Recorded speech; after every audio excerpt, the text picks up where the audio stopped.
Hello guys, congrats on making it this far in the tournament. Well, as we found out recently, you guys are going to go up against Polaris, a team in which they're going to have a substitute for this tournament. And so I'd like to know your thoughts on facing them and also the rest of the field in this tournament. It goes for everyone. So I guess like Polaris specifically, um, like there are a lot of strong players on that team that come from a lot of different teams, and they're very not I don't want to say like predictable players, but they have very unique play styles that like you can tell, okay, I know this person, I know kind of their tendencies. So I guess we have some expectations coming into the game, but as always, people change their game plans last second. And I think, especially with the sub situation, it might be a little interesting to see what they do. And as far as the rest of the tournament,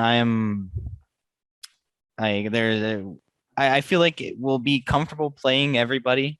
That we have played Shopify a few times, and we have taken maps from them, played well against them. So I'm not too scared to play any certain team specifically, but I feel like every game is going to be relatively close games.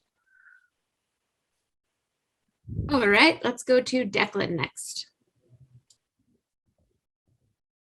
Yeah, I was just wondering what you all thought about the new map Fracture, either competitively if you've scrimmed it at all, or just casually if you haven't.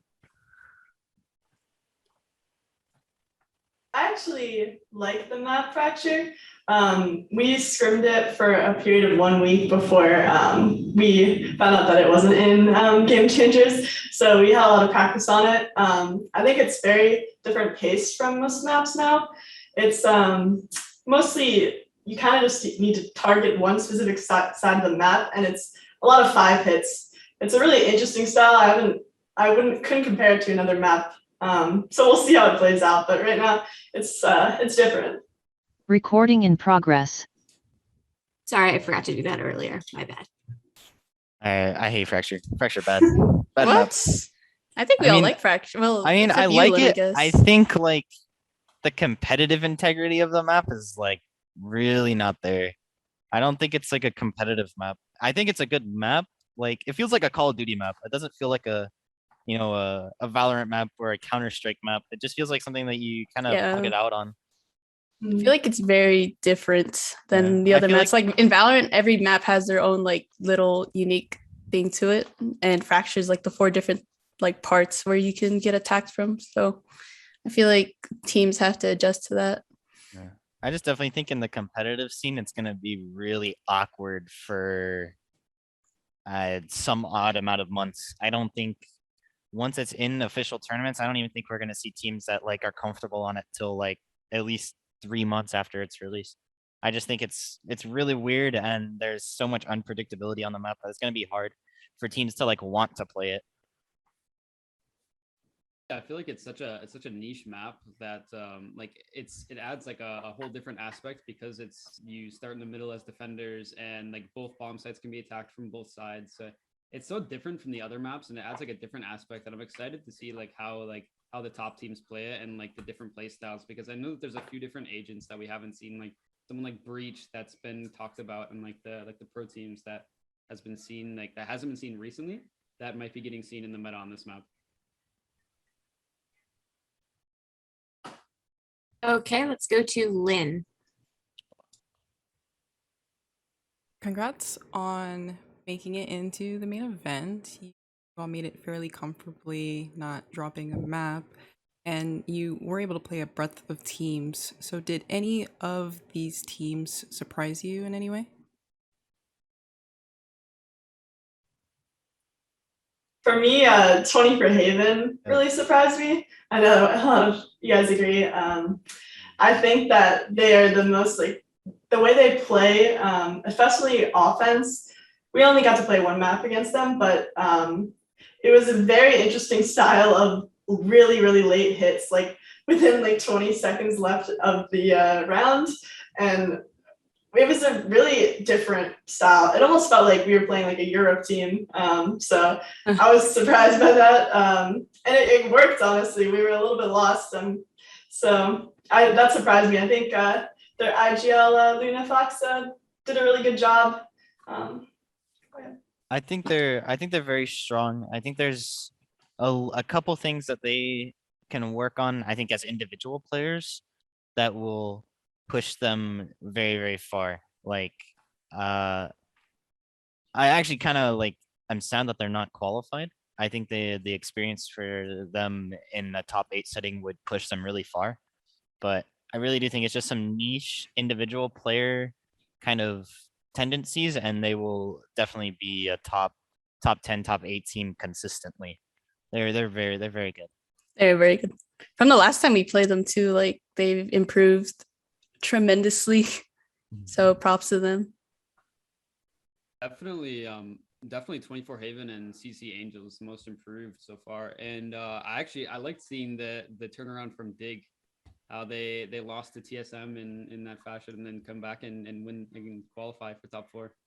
So that was great. That was no surprise.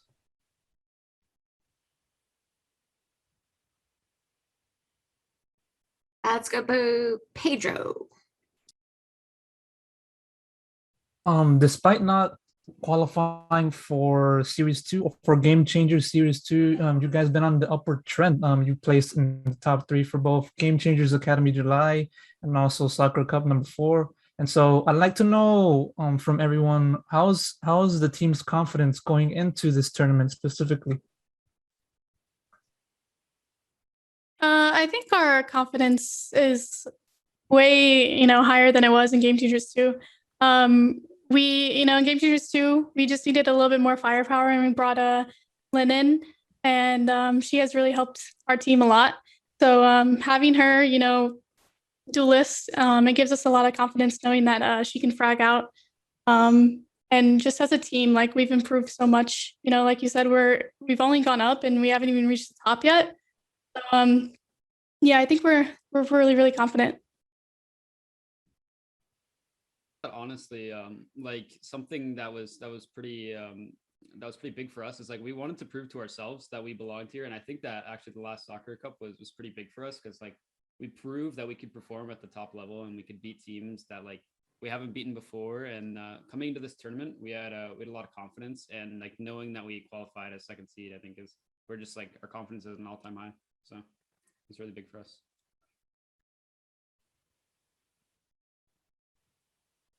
Let's go to Lynne.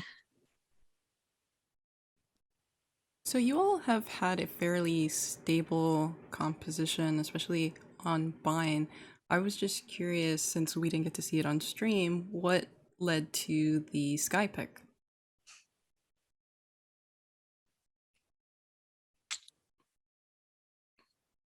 We initially, you can go in. I mean, like, I think the Sky pick was kind of needed to kind of push our bind to where it needed to be. It's opening up a lot of opportunities for us to play the way that we want to play and take the engagements that we want to take. And I think it's honestly been a great change for us. And everybody keeps banning bind, and I don't know why. Like, like For real, bro. Yeah, before we ran Sage instead of Sky, and we didn't really have those like flashes, or like Sky's really good for info too, or just like making plays like together. So Sky's really good in our comp. Okay, let's go to Declan next. Well. Oh, sorry, Jackson. No, you're fine. You're fine. Let's go to Declan next. Yeah, kind of just a philosophical question for everybody. I was just wondering why you all think that Valorant and Riot Games are the game and the developer that has really taken off in terms of a women's scene instead of, say, Counter-Strike, Call of Duty, Overwatch, and even Riot's other title, League of Legends. Simply because they don't promote it. If you take Counter-Strike, for example, that's where I come from. there's oftentimes for major events, on the very home UI of Counter-Strike, you'll see, oh, this team is playing this team. You never get that kind of, exposure to like women's scene in other games. You have to like actually go out and look for it. If you just play the game and you just casually kind of watch pro on the side, you'll never see it.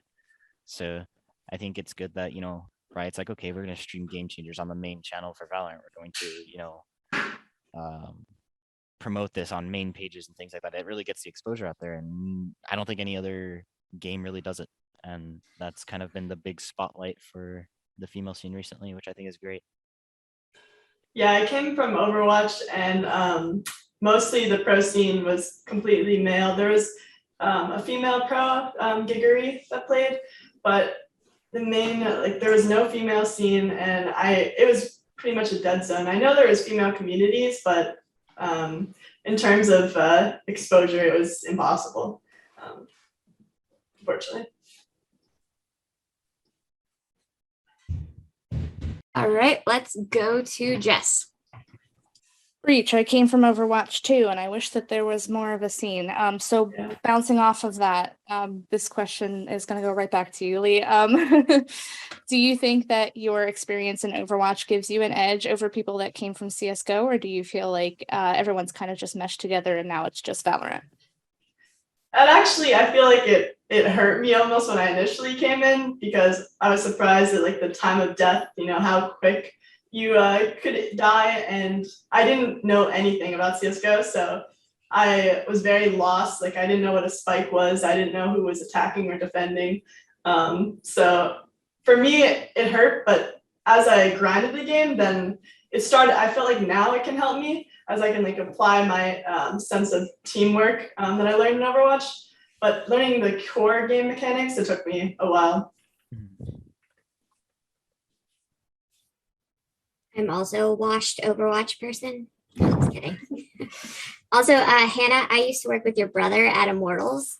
So that's super cool. random. I've been Googling you, is this who Macho used to brag to us about that could kill all of us in every Fortnite game we ever played? So I just want to say you're awesome. Thank you. Thank you. All right, Declan, you're next.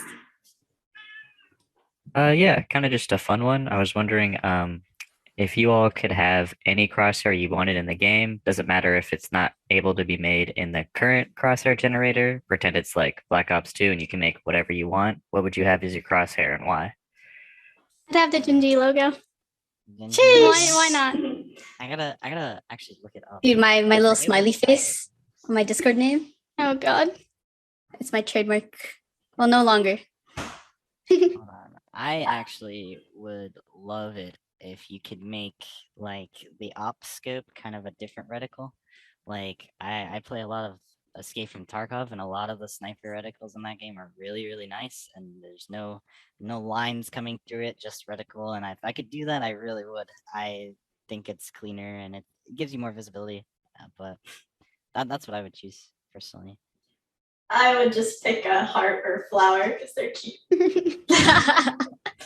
Y'all are just yeah, I like this. And I'm this gives me a tactical advantage for my play. I agree with Lynne. I feel like the sniper scope should have more versatility.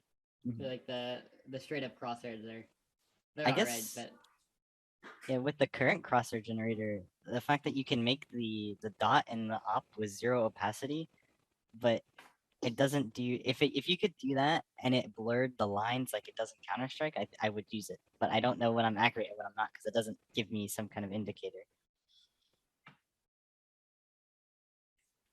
Let's go to Jess. Okay, it's time for my fun one. So if you guys watched Masters and paid attention to Twitter at all, G2 hired a plane to taunt Sentinels. If you could hire a plane to taunt Polaris, who you play first, what would your plane say? Oh boy. Lynn, I'm sure you have something for this. I would have. Should we go to the board? The board. I would have to bring the board closer. Hold on. GG, thank you for Scrim. Bro, what is she doing? Oh my God, bro, what the hell? GG, thank you for Scrim is an inside joke because our coach Jackson accidentally said GG, thank you for scrim at the end of our match. Was it? Just unbind crouch, I think. Unbind Unbind crouch, crouch. yeah. Seems like fabricated. It never happened. I don't know. They're lying. I don't know. We're too nice. We're definitely nice people. Good luck, have fun. Like, I would say something like Polaris sounds like something from Star Wars. So like, I don't know, something, you know, it's Valorant, not Star Wars. I don't know. I'm not. Good one. Bro, we're so lost. I don't know. No cap. You guys are way too nice. Are there any other questions for Gen.G Black? Going once, going twice. All right, Gen.G Black, thank you so much for coming and sorry, I said brain fart in the middle of the sentence. Thanks for attending the press conference. We're happy to have you all here, and we will see you on Sunday at our winners press conference after the match. So good luck, have fun. GG, thank you for scrim. Thank you. Thanks, guys.